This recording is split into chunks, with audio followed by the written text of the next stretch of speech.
Salam sejahtera Malaysia, denyut nadi suara rakyat bergema di channel ini. Terima kasih kerana terus bersama dalam channel ini untuk mendapatkan berita terbaru setiap hari. Sila tekan butang subscribe, like dan share. Malaysia kita punya, cintai Malaysiaku, kita jaga kita. Kita akan mulakan berita terbaru daripada channel ini. Tekan butang subscribe, like dan share. Salam sejahtera Malaysia, denyut nadi suara rakyat bergema di channel ini. Tuan-tuan dan puan-puan yang dihormati sekalian, ada satu tajuk artikel berita yang cukup mengejutkan saya. Anda tinggalkan komen apa pendapat anda dengan tajuk berita ini, yaitu PAS sedang diperalatkan bersatu. Betulkah bersatu sedang memperalatkan PAS? Betulkah bersatu sedang tunggang PAS? Tapi kalau betul, takkanlah PAS tak sedar. Takkanlah PAS terus membiarkan dia diperalatkan oleh bersatu untuk kepentingan politik bersatu. Takkanlah orang-orang bijak macam Hadi Awang, macam Tuan Guru Tuan Ibrahim Tuan Man, ya kan, sampai bagi sijil ISO, mesti orang yang hebat, pandai, bijak. Takkanlah mereka tak sedar mereka sedang diperalatkan. Kalau betul PAS sedang diperalatkan oleh bersatu. Nah, ini daripada Harapan Daily. Walaupun Muhyiddin pernah berkata maksud PAS itu adalah parti ajaran sesat. Dulu Muhyiddin pernah cakap rupanya. Mahathir mengkritik PAS. Punca berlaku peristiwa Mamali. Wan Ahmad Faisal pula pernah berkata penyokong PAS bodoh. PAS tetap menerima mereka. Ini satu ketika dulu. Mungkin sudah dilupakan, tapi orang-orang di Malaysia tidak akan lupa itu. Sebab kenapa? Dirakam, ditulis di newspaper, di YouTube mungkin pun ada. Ketika Muhyiddin Yassin kata apa? Ketika dia kata PAS itu parti ajaran sesat. Ketika waktu Mahathir mengkritik PAS, kononnya punca peristiwa Mamali. Kemudian Wan Ahmad Faisal pula pernah kata penyokong PAS ni bodoh. Jadi sekarang siapa yang bodoh? Ini lucu. Sedangkan walaupun Datuk Seri Anwar Ibrahim tidak pernah menyesatkan PAS, DAP pun tidak pernah memperbodohkan penyokong PAS atau membodohkan penyokong PAS. Amanah pun tidak pernah pun untuk membinatangkan PAS. Ketiga parti ini tetap dianggap musuh. Entah tiba-tiba Mahathir jadi kawan, Ahmad Faisal yang kata penyokong PAS bodoh tu pun jadi kawan, Muhyiddin yang kata PAS itu maksudnya parti ajaran sesat pun jadi kawan. Sebenarnya Muhyiddin sangat licik dalam permainan politik. Muhyiddin menggunakan Tun Mahathir untuk menjatuhkan Tun Abdullah Badawi, sehingga Pak Lah menzahirkan duka cita sikap Muhyiddin itu di pentas terbuka. Kemudian Muhyiddin cuba menjatuhkan Najib, kononnya kes 1MDB. Sebelum dijatuhkan, Najib telah pun bertindak lebih awal menjatuhkan Muhyiddin daripada kerusi timbalan Perdana Menteri. Tidak berputus asa, Muhyiddin sanggup menyembah Anwar di penjara. Ihsan Anwar merestukan bersatu untuk bersama dengan Pakatan Harapan. Selepas PH berjaya memenangi PRU14, Muhyiddin mengkhianati Mahathir dan Anwar. Akhirnya dia menjadi Perdana Menteri. Sebenarnya bersatu tidak pun mampu untuk memenangi satu pun kerusi tanpa PAS. Jika tidak percaya, cubalah PAS ambil sikap lepas tangan untuk PR kanan kiri. Bersatu akan kena TKO, confirm plus guarantee. Ketika Muhyiddin menjadi Perdana Menteri, dia tidak lantik timbalan Perdana Menteri dari PAS. Malah Muhyiddin tidak pun mempercayai ulama PAS untuk memegang portfolio Menteri Agama. Mungkin Muhyiddin masih yakin kenyataannya bahawa PAS ini bermakna parti ajaran sesat. Tapi bila dah jadi kerajaan, bersatu pula yang banyak bolot jawatan penting dalam kabinet. Manakala PAS hanya diberi jawatan berportfolio rendah dan jawatan pengerusi GLC saja. Bahkan semasa Muhyiddin Yassin jadi Perdana Menteri pun, dia lantik Ismail Sabri dari UMNO sebagai TPM. Sedangkan UMNO bukannya sebahagian daripada Perikatan Nasional. Mengapa tidak dilantik calon daripada PAS? Dan berbagai skandal mahkamah memimpin. pemimpin-pemimpin daripada Bersatu, dari presiden hingga naib presiden mereka yang melibatkan anak dan menantu, dilihat PAS menjadi tukang cuci dosa-dosa tersebut. Saya tertarik dengan ulasan veteran daripada UMNO, Mustafa Yaakob, yang Bersatu, yang menyifatkan Bersatu ini tidak mampu bertanding atas kekuatan sendiri, tetapi terpaksa menumpang kekuatan sekutunya, yaitu PAS. Bersatu terpaksa pula menggunakan logo PAS untuk bertanding di PRK Dun Nenggiri yang akan diadakan 17 Ogos ini. Bersatu tak berani menggunakan logo sendiri atau logo Perikatan Nasional di Nenggiri, sebab mereka tahu pengundi PAS tidak akan mengundi calon Bersatu. PAS dan PN hanyalah kuda tunggangan Bersatu, di mana mereka digunakan untuk menggerakkan centra bagi pihak Bersatu. Maklumlah, Bersatu bukannya ada kekuatan centra pun. Nampak tak betapa hinanya kedudukan PAS dalam PN? Eloklah PAS tunggang agama, Bersatu pun tunggang PAS, kata tulisan ini. Okey, jadi anda boleh baca ini di di harapandaily.com 23 Julai 2024, ditulis oleh Norman Radzwan. Tajuk dia, PAS sedang diperalatkan Bersatu. Apa pendapat anda dengan tulisan ini? Apa pendapat anda dengan tulisan ini? Anda boleh tinggalkan komen. Denyut Nadir, Suara Rakyat, bergema di channel ini. Bye-bye. Salam sejahtera Malaysia. Denyut Nadir, Suara Rakyat, bergema di channel ini. Sejak sekian lama orang bertanya-tanya, betulkah UMNO akan keluar dari kerajaan ni? Betulkah kerajaan ini akan tumbang kalau UMNO keluar? Soalan itu pertama. Betulkah UMNO mau keluar dari kerajaan? Betulkah Zahid Hamidi akan bawa semua MP dia, semua menteri dia letak jawatan dan jadi pembangkang?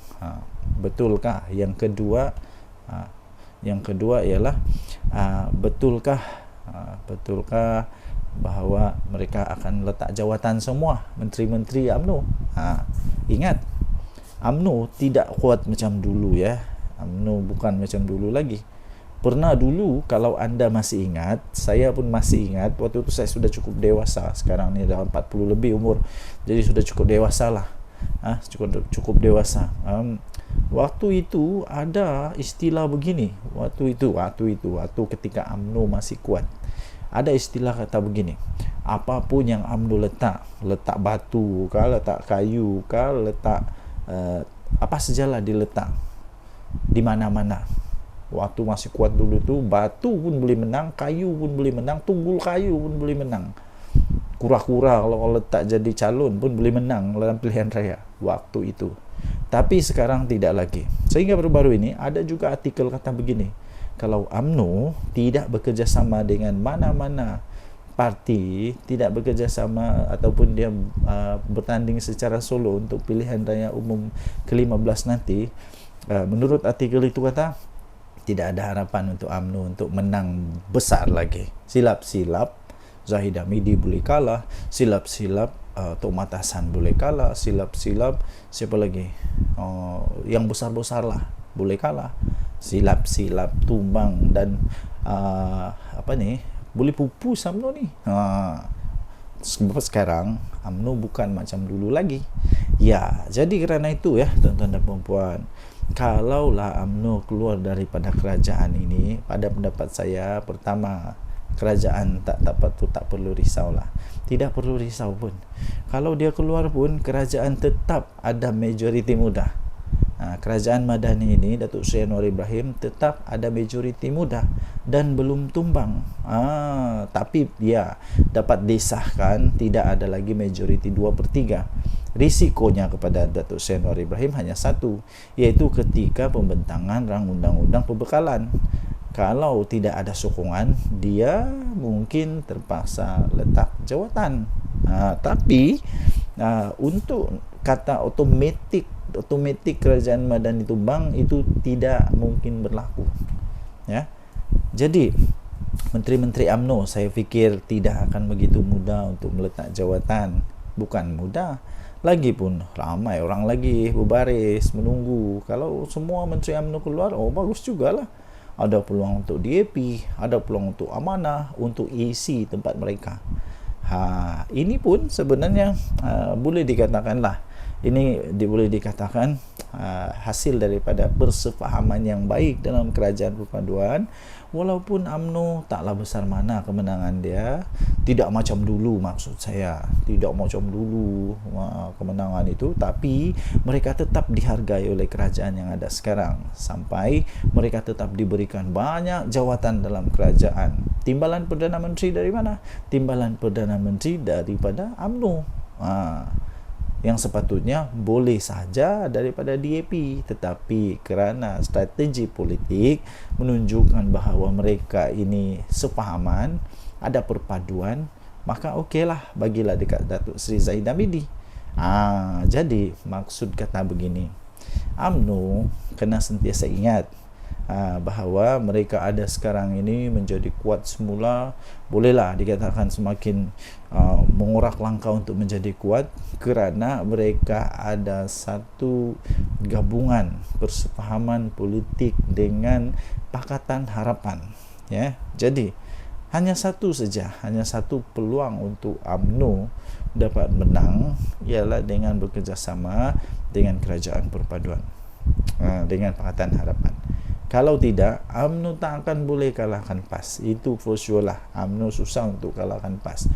Nah, kalau 1 lawan 1, UMNO lawan PAS, memang belum tentu UMNO boleh menang. Okay. Walaupun di tempat DAP, walaupun di tempat yang di tempat yang bukan PAS yang menguasa. Apa pendapat anda? Sila tinggalkan komen. Denyut Nadi Suara Rakyat bergema di channel ini. Bye-bye. Salam sejahtera Malaysia, Denyut Nadi Suara Rakyat bergema di channel ini. Okey, tuan-tuan dan puan yang dihormati sekalian, sepanjang beberapa hari ini, perkara yang amat hangat di seluruh berita ataupun semua penganalisis pengulas politik ialah tentang di mana adanya konon-konon lah, ura-ura lah, konon lah, cerita kabar angin lah, yang mengatakan MCA dan MIC keluar daripada Barisan Nasional. Tuan-tuan dan puan yang dihormati sekalian, itu hanya berita kabar angin. Walaupun begitu, malam ini, hari ini, pagi ini, hari ini, petang ini, apa-apa sajalah masa yang anda tonton video ini, saya ingin nyatakan bahawa tidak ada keuntungan pun kalaulah MCA dan MIC keluar daripada Barisan Nasional. Apa keuntungan bagi mereka? Mungkin anda boleh berikan komen. Apa pendapat anda? Sekiranya MCA keluar daripada Barisan Nasional, adakah yang sanggup untuk menerima mereka sebagai satu gabungan politik, rakan politik di dalam gabungan? Sanggupkah Perikatan Nasional ambil MCA? Sanggupkah Perikatan Nasional untuk ambil MIC? Dan apa kelebihan MCA dan MIC kalau keluar daripada kerajaan? Tidak ada sebenarnya.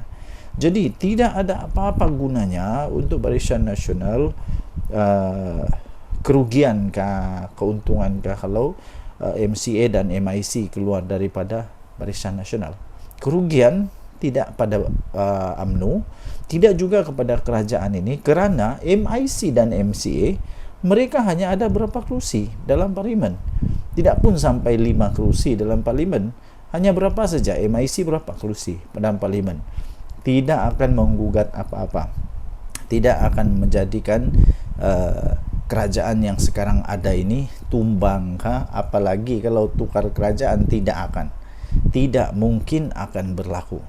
Walaupun sebenarnya secara faktanya pun, andai kata Barisan Nasional semua keluar daripada kerajaan pun, kerajaan Madani ini tidak akan tumbang pun, tetap akan kekal menjadi kerajaan sekurang-kurangnya sampai pada PRU 16 nanti. Tuan-tuan dan puan yang dihormati sekalian, jika begitu, apa sebenarnya sebab untuk Barisan Nasional kehilangan MCA dan MIC? Tidak ada apa-apa sebab pun. Lainlah Lainlah kalau kita cakap tentang UMNO, mungkin mereka kecewa tentang Najib Razak, mungkin mereka kecewa tentang banyak perkara-perkara yang mungkin saja. Tapi untuk MIC dan MCA tidak ada apa-apa isu pun yang mereka boleh timbulkan. Mereka malah perlu bersyukur, berterima kasih kepada kerajaan ini, kerana walaupun jumlah mereka yang sedikit macam tu pun, tapi tetap dianggap amat penting oleh kerajaan Madani ini. Jadi tuan-tuan dan puan yang dihormati sekalian, pada pendapat saya, ini pendapat saja ya. Semua orang ada pendapat masing-masing. Anda boleh bantah, Anda boleh bangkang pendapat yang saya utarakan ini, terpulang kepada Anda. Sekiranya MIC dan MCA nak keluar, kalau pendapat saya, UMNO tak payah nak tergeh-geh pun, untuk pujuk MCA atau MIC ni. Biar pergi kat mereka lah. Mereka nak pergi bergabung dengan PAS kah, nak bergabung dengan Bersatu kah, terpulanglah. Mau buat pergabungan baru. Kalau sekarang ini ada Perikatan Nasional, mungkin selepas ini ada Perikatan Paling Nasional. Tak kisahlah. Yang penting pada pendapat saya, kalau mereka nak keluar, biar pergi kat mereka. Mungkin mereka suka untuk jadi pembangkang, dipersilakan. Tapi setakat ini semua itu hanya kabar angin. Dan kalau mereka keluar pun tiada apa-apa pun kerosakan kepada kerajaan ini. Jadi apa pendapat anda? Sila tinggalkan komen anda. Sekiranya MCA dan MIC mau keluar, apa pendapat anda? Betulkah mereka mau keluar? Mungkin anda ada sumber yang lain yang mengatakan mereka mau keluar. Tapi pada pendapat saya, tidak akanlah mereka keluar untuk setakat ini, kerana tidak ada apa-apa keuntungan pun. Dan saya fikir UMNO tidak akan tergugat pun. UMNO tidak pun rasa kecil hati kalau mereka keluar. Tinggalkan komen, tekan butang subscribe, denyut nadi Suara Rakyat bergema di channel ini. Bye-bye.